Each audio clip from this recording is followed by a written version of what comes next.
नमस्कार दोस्तों एक बार फिर से स्वागत है मेरी एक और नई वीडियो में। दोस्तों मैं आज आपके लिए एक ऐसी खतरनाक कहानी लेकर आया हूँ जिसे सुनने के बाद आपके भी रोंगटे खड़े हो जाएंगे। जी हाँ दोस्तों, आपने बिल्कुल सही सुना है। दोस्तों कहानी की शुरुआत होती है 6 जनवरी 2024 के दिन। जी हाँ दोस्तों, एक घर में एक लड़की बिल्कुल अकेली होती है और उसके अम्मा और अब्बू कई काम से बाहर गए हुए होते हैं। दोस्तों वही दूसरी तरफ उस लड़की का बड़ा भाई खेल कूद कर जब घर के अंदर आता है तो वह अपने अम्मी और अब्बू को ज़ोर ज़ोर से आवाज़ लगाने लगता है, लेकिन घर के अंदर से कोई रिस्पॉन्स नहीं आने पर वह घर के अंदर जाकर देखता है तो उसकी एक बड़ी बहन चारपाई पर गहरी नींद में लेटी हुई थी। वह तुरंत मौके का फ़ायदा उठाकर वह अपनी बड़ी बहन के साथ लेट जाता है और उसके साथ गंदी हरकत करने लगता है। उसके पास लेटकर उसके साथ अश्लील हरकतें चालू कर देता है और उसको बुरी नीयत से दबोच लेता है और वह शरीर के अलग अलग हिस्सों को छूने लगता है। तभी दोस्तों अचानक उसकी बहन की आंख खुल जाती है और तभी उसकी बड़ी बहन उसको बोलती है कि अगर तुम यहाँ से नहीं गए तो मैं ज़ोर ज़ोर से चिल्लाऊंगी और मोहल्ले वाले को इकट्ठा कर दूंगी। लेकिन दोस्तों लड़का कहता है कि तुम्हें जितना चिल्लाना है चिल्लाओ, यहाँ कोई भी नहीं है, ना अम्मी है ना अब्बू है, और तुम्हें जितना चीखना है उतना चिल्लाओ, मुझे कोई फ़र्क नहीं पड़ता है। दोस्तों लड़की ज़ोर ज़ोर से चीखने लगती है। लड़की इतनी ज़ोर ज़ोर से चीखती है कि मोहल्ले में इतनी तेज़ आवाज़ चिल्लाने की आती है कि आसपास के घर वाले मोहल्ले वाले जितने भी होते हैं वे घबरा जाते हैं। मोहल्ले वाले लोग जोर से घबराते हुए दौड़ते हुए उस लड़की के घर पहुंचते हैं और जाकर उस लड़की से पूछते हैं कि बेटा क्या हुआ है, क्यों चिल्ला रहे हो। लेकिन दोस्तों लड़की ने चीखना और चिल्लाना बिल्कुल भी कम नहीं किया। तभी लोग कहते हैं कि बेटा तुम चिल्लाओ मत, तुम अभी अभी गहरी नींद से उठी हो, शायद कोई बुरा सपना देख लिया हो। उसके बाद लोग पूछते हैं कि बेटा तुम्हारी अम्मी और अब्बू कहाँ गए। तो लड़की जवाब देती है कि वे दोनों किसी काम से बाहर गए और मुझे अपनी बहन के पास जाना है। तभी लोगों ने कहा बेटा तुम परेशान मत हो, तुम्हारे अम्मी और अब्बू आ जाएंगे तब तुम्हारी बहन के पास चले जाना। लेकिन लड़की बोलती है कि अगर तुम मेरी बहन के पास मुझे नहीं ले गए तो मैं ज़ोर से इसी तरीके से चिल्लाती रहूँगी। लड़की के अम्मी और अब्बू थोड़ी देर बाद में घर पर आ जाते हैं और उसके बाद फैसला लिया जाता है। लड़की जितनी ज़ोर से चीखी थी और जितनी ज़ोर से चिल्लाई थी, शायद वह 3 साल पहले चीख लेती चिल्ला लेती तो शायद ये कहानी नहीं बन पाती। हाँ दोस्तों, इस कहानी को पूरी सुनने के बाद आपका भी रिश्तों से भरोसा उठ जाएगा और इंसानियत से भरोसा उठ जाएगा। जी हाँ दोस्तों, तो चलो हम बिना टाइम वेस्ट किए कहानी को स्टार्ट करते हैं। नमस्कार दोस्तों, मेरा नाम है सोनू सिंह रावत और आप देख रहे हैं आपका चैनल सोनू क्रोजी व्लॉग। दोस्तों आज मैं बात कर रहा हूँ राजस्थान के अजमेर ज़िले की एक सच्ची घटना की कहानी, जहाँ एक दंपति पति और पत्नी की अचानक से मौत हो जाती है। उनके पीछे 2 बेटियां होती है, एक बेटी 6 साल की होती है, एक बेटी थोड़ी बड़ी होती है। दंपति की अचानक मौत के बाद घर में सिर्फ बच्चों की पालन पोषण के लिए एक दादी रहती है। खाने कमाने का कोई भी साधन नहीं होता है। दादी अपनी दोनों पोतियों को लेकर बेइंतहा परेशान रहती थी। जब बच्चियों की दादी रोती थी बिलखती थी तो पास के ही घरों में उसकी आवाज़ जाती थी, जिसके कारण एक महिला एक दिन उस दादी के घर आती है और बोलती है कि अगर तुम्हें एतराज़ नहीं हो कि तुम्हारी छोटी पोती मुझे गोद दे दो। महिला कहती है कि हमने काफ़ी कोशिश की लेकिन हमारे एक बच्चे के अलावा हमारे कोई बेटा हो ही नहीं रहा है। मैं चाहती हूँ कि मैं इस बेटी की परवरिश करूँ, इसे खूब पढ़ाऊँ लिखाऊँ और इसको एक अच्छा मुकाम हासिल कराऊँ और जो भी ये भविष्य में बनना चाहे ये बन सकती है। जब दादी ये बात सुनती है तो दादी का चेहरा एकदम से खिल जाता है और दादी उस महिला को कहती है कि तुम ले जाओ इसे, मुझे कोई एतराज़ नहीं है, तुम इसे पालो पोसो और खूब पढ़ाओ। ये बात जब मोहल्ले में फैलती है तो आसपास के लोग बहुत ज़्यादा खुश होते हैं और रिश्तेदार भी बहुत ज़्यादा खुश होते हैं, क्योंकि उन्हें लगता है कि अभी भी इंसानियत जिंदा है। वो महिला बच्ची को लेकर जाते हैं तो उस महिला के पति का नाम राशिद होता है वहीं दूसरी तरफ उसका एक बेटा भी होता है, उसका नाम अक्षत बाबू होता है, जो 12 साल का होता है और वह एक लड़की को एक और गोद ले लेती है जो कि 6 साल की होती है। जब एक परिवार पूरा कंप्लीट हो जाता है और भाई और बहन आपस में खेलते थे और हंसते थे तो उसकी आवाज़ बाहर मोहल्ले तक जाती थी, जिससे लोग काफ़ी खुश होते थे और कहते थे कि इस बच्ची को इस महिला ने गोद लेकर बहुत अच्छा किया। क्योंकि दोस्तों जो भी भाई बहन की प्रक्रिया होती है वो घर में सब कुछ होती थी। दोस्तों धीरे धीरे सब कुछ सही चल रहा था, बच्चों की उम्र भी धीरे धीरे बढ़ रही थी। लेकिन दोस्तों वक्त जैसे ही आगे बढ़ता रहता है तो बच्चे दोनों बड़े हो जाते हैं। खेल खेल में ये बच्चा जो अख्तारी बाबू है ये अपनी बहन को बुरी नीयत से अपनी बहन को पकड़ लिया करता था और उसे दबोच लिया करता था और रात के समय वो उसके साथ गंदी संदी हरकतें करने की कोशिश किया करता था। लेकिन दोस्तों लड़की को ये बात पता चलती थी तो वह लड़की उस लड़के को डांट दिया करती थी, जिसे वह सॉरी बोलकर चले जाता था। लेकिन कभी कभी लड़की विरोध भी नहीं करती थी और इसी तरीके से वक्त आगे बढ़ता जा रहा था। बात है दोस्तों 2022 की। लड़की जब घर में अकेली होती है तो वह लड़की अकेली होकर घर में ना रही थी। तभी उसका भाई पीछे से आकर अपनी ही बहन की नाती हुई वीडियो बना लेता है और फ़ोन में पूरी की पूरी वीडियो रिकॉर्ड कर लेता है।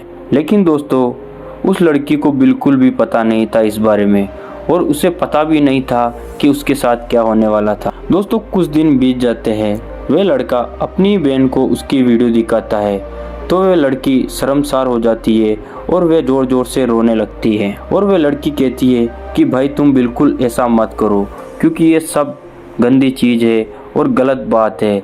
और वह अपने भाई को काफ़ी समझाने की कोशिश करती है। लेकिन दोस्तों लड़के ने साफ साफ मना कर दिया और उसने एक ही शर्त पर यह वीडियो डिलीट करने की बोली थी, तुम मेरे साथ बैठोगी, तुम मेरे साथ लेटोगी, तभी मैं इस वीडियो को डिलीट करूंगा। दोस्तों लड़की को इस तरीके से ब्लैकमेल किया जाता था। वीडियो डिलीट कराने के बहाने वह अपनी बहन के साथ गलत चीज़ें करता था और लड़की भी बिल्कुल विरोध नहीं करती थी, क्योंकि वह फंस चुकी थी और उसकी मजबूरी हो गई थी ये सब कुछ करना। और लगातार ये काम चलता गया और वक्त बीतता गया और लड़की सब कुछ सहन करती चली गई और किसी को भी कुछ नहीं बता पाई। लड़का जब भी अपना मन करता तो अपनी बहन के साथ गलत करता। घर में अम्मी और अब्बू नहीं होते थे तब भी वह लड़की के साथ गलत गंदी हरकतें करता और ऐसे ही वह बढ़ता चला जा रहा था। जिस बेटी को गोद लिया था और उसका भविष्य बनाने के लिए गोद लिया था, उसी बेटी के साथ वह लड़का लगातार ये काम करते जा रहा था। दोस्तों एक दिन ऐसा आता है, जनवरी 2024 की बात है। जी हाँ दोस्तों, जब लड़की के पेट में बहुत ही तेज का दर्द होने लगता है। इतना तेज दर्द होता है कि लड़की बिल्कुल भी सहन नहीं कर पाती है।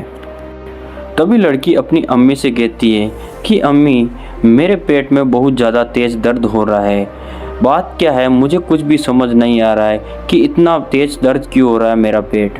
लड़की की अम्मी लड़की को तुरंत हॉस्पिटल लेकर पहुंचती है और कहती है कि मेरी लड़की के पेट के अंदर बहुत ज़्यादा और बहुत तेज़ दर्द हो रहा है। इस पर डॉक्टर उस लड़की को दवा देते हैं, लेकिन दवा देने के बाद भी उस लड़की को बिल्कुल भी आराम नहीं मिलता और उसके पेट में बिल्कुल भी फर्क नहीं पड़ता। उसके बाद दोस्तों लड़की का पूरा चेकअप कराया जाता है, जिसमें पता चलता है कि लड़की 2.5 से 3 महीने की प्रेग्नेंट है। जी हाँ दोस्तों, और उसके पेट में एक बच्चा रहता है। जब दोस्तों ये बात लड़की को पता चलती है तो वह बेहोश होकर ज़मीन पर गिर जाती है। तब लड़की की उम्र मात्र 16 साल होती है। लड़की की माँ उसको होश में लाने की कोशिश करती है, उसे समझाती है, लेकिन दोस्तों लड़की बहुत ही ज़्यादा परेशान हो जाती है, रोती है, गिड़गिड़ाती है और उसे समझ नहीं आ रहा था कि उसके साथ ये हो क्या गया है। तभी लड़की की माँ डॉक्टर साहब से कहती है कि डॉक्टर साहब आप इस बच्चे को गिरा दो, ये सब कुछ मामला मैं यहीं ख़त्म करना चाहती हूँ। लेकिन दोस्तों डॉक्टर साफ साफ मना कर देता है। डॉक्टर कहता है कि हम इतने बड़े बच्चे को नहीं निकाल सकते, अगर हम इतने बड़े बच्चे को निकालेंगे तो बच्चे की जान तो जाएगी और इस लड़की की जान भी जा सकती है। जब दोस्तों बात उस बच्चे की जान पर और अपनी बेटी की जान पर बन आती है तो बिना सोचे समझे उस लड़की को अपने घर पर लेकर आ जाती है और लड़की को सब कुछ बताने के लिए कहती है। दोस्तों लड़की अपनी माँ को सब कुछ बता देती है और उसके बाद वह महिला अपने बेटों को डांटती है, फटकारती है। लेकिन दोस्तों वो महिला अपने बेटों को उतना नहीं डांटती है जितना उसको डांटने और मारने की ज़रूरत थी, क्योंकि दोस्तों उसने एक बहुत बड़ा जुर्म किया था। शायद उसके लिए तो जेल भी कम हो सकती थी। लेकिन दोस्तों उस महिला ने अपने बेटे पर थोड़ा रहम रखा। वो महिला अपने बेटों को कैसे भी समझाती है और उसे प्यार से समझाती है, डांटती है, लेकिन उसे कैसे भी करके समझाती है और उस लड़की को भी समझाती है। अब दोस्तों वक्त समय के साथ आगे बीतता गया। 6 जनवरी 2024 की जब लड़की की प्रेगनेंसी का टाइम हो चुका था। जी हाँ दोस्तों, वो उसके पेट में पलकर 9 महीने का हो चुका था। लड़की की माँ उसे एक पास के ही एक हॉस्पिटल में ले जाती है और डॉक्टर को बोलती है कि कैसे भी करके इस बच्चे को मार दो ताकि ये मामला हमेशा हमेशा के लिए ख़त्म हो सके। वो लड़की एक बेटों को जन्म देती है। लेकिन दोस्तों जब जहर का इंजेक्शन देने की बात आती है, लड़की उस वक्त बेहोश थी जब बच्चा पैदा होता है। लेकिन दोस्तों डॉक्टर साफ साफ मना कर देता है कि हम बच्चे को मारेंगे नहीं। लेकिन दोस्तों वह महिला बार बार फोर्स कर रही थी डॉक्टर को कि इस बच्चे को मार डालो, क्योंकि हम ये किस्सा बिल्कुल ख़त्म करना चाहते हैं। लेकिन दोस्तों डॉक्टर ने साफ साफ मना कर दिया। डॉक्टर कहता है कि हम इस बच्चे को रख कर पाल लेंगे, लेकिन तुम इसे मरवाओ मत। तो वहीं दूसरी तरफ 16 साल की वो बेटी होती है जिसको समझाया जाता है और उसे बताया जाता है कि जो तुम्हारे पेट से बच्चा पैदा हुआ है वो मरा हुआ पैदा हुआ है, इसलिए तुम अब घर चलो। ठीक ठाक तरीके से वे घर की ओर चले जाते हैं। जी हाँ दोस्तों, लेकिन दोस्तों जैसे ही वक्त बीतता जाता है तो उस लड़की को 3 महीने बाद पता लग जाता है कि उसको एक बेटी हुई थी। जी हाँ दोस्तों, और वह अभी भी जिंदा है। लड़की को पता चल जाता है कि मेरी बच्ची को किसी को गोद दे दिया है और वह कहीं से डिटेल निकाल लेती है और वह सब कुछ सच्चाई जान जाती है। डिटेल निकालने के बाद दोस्तों वह लड़की भी उसी हॉस्पिटल में जाती है। जी हाँ दोस्तों, जहाँ उसकी डिलीवरी हुई थी। वह जाकर डॉक्टर से बोलती है कि प्लीज़ मेरी बच्ची दे दो, क्योंकि मैंने यहीं अपनी बच्ची को जन्म दिया था, मैं उसको लेकर कहीं दूर चली जाऊंगी। लेकिन दोस्तों डॉक्टर ने उस लड़की को डरा धमका कर हॉस्पिटल से भगा देते और वे इस लड़की की माँ को फ़ोन करते हैं और बोलते हैं कि तुम्हारी बेटी यहाँ आ चुकी है और अपना बच्चा मांग रही है, कहीं आफत खड़ी ना हो जाए, इसीलिए तुम अपनी बेटी को यहाँ से ले जाओ। अब दोस्तों वो महिला अपनी बेटी को घर लेकर वापस आ जाती है। महिला लड़की को घर लेकर आती है और कैसे भी बेला फुसला कर उसको समझाती है और उसका मुंह बिल्कुल बंद कर देती है। जी हाँ दोस्तों, वहीं दूसरी तरफ लड़के को मारा पीटा जाता है और किसी भी तरह समझाया जाता है कि तुम बिल्कुल भी मुंह मत खोलना, नहीं तो हमारी इज्जत पानी में मिल जाएगी। जी हाँ दोस्तों, अब दोस्तों जैसे तैसे समय आगे बीतता जाता है। एक दिन उस लड़की की अम्मी और अब्बू, जो कि उसके सौतेले अम्मी अब्बू होते हैं, वो घर पर नहीं होते हैं। लड़की घर पर अकेली ही रहती है और गहरी नींद में सोती रहती है। तभी उसका भाई, सौतेला भाई, मौके का फ़ायदा उठाकर वह कमरे के अंदर जाता है और वही हरकत करने लगता है जो आज से कुछ साल पहले उसने अपनी बहन के साथ की थी। जब लड़की उसके भाई पर ज़ोर ज़ोर से चिल्लाती है तो मोहल्ले वाले इकट्ठे हो जाते हैं और उसे समझाने की कोशिश करते हैं, लेकिन लड़की कैसे भी करके अपनी बड़ी बहन के पास चली जाती है। जी हाँ दोस्तों, और उसको सब कुछ सच सच बता देती है, जिसके चलते दोस्तों वे पुलिस में रिपोर्ट कर देती है और पुलिस को इन्फॉर्म करने के बाद दोस्तों उस लड़के को गिरफ्तार कर लिया जाता है और उसे पॉक्सो एक्ट के तहत 10 साल की सज़ा सुनाई जाती है। जी हाँ दोस्तों, ये थी घटना। दोस्तों कोई अपनी बहन के साथ कोई भाई ऐसी हरकत कैसे कर सकता है।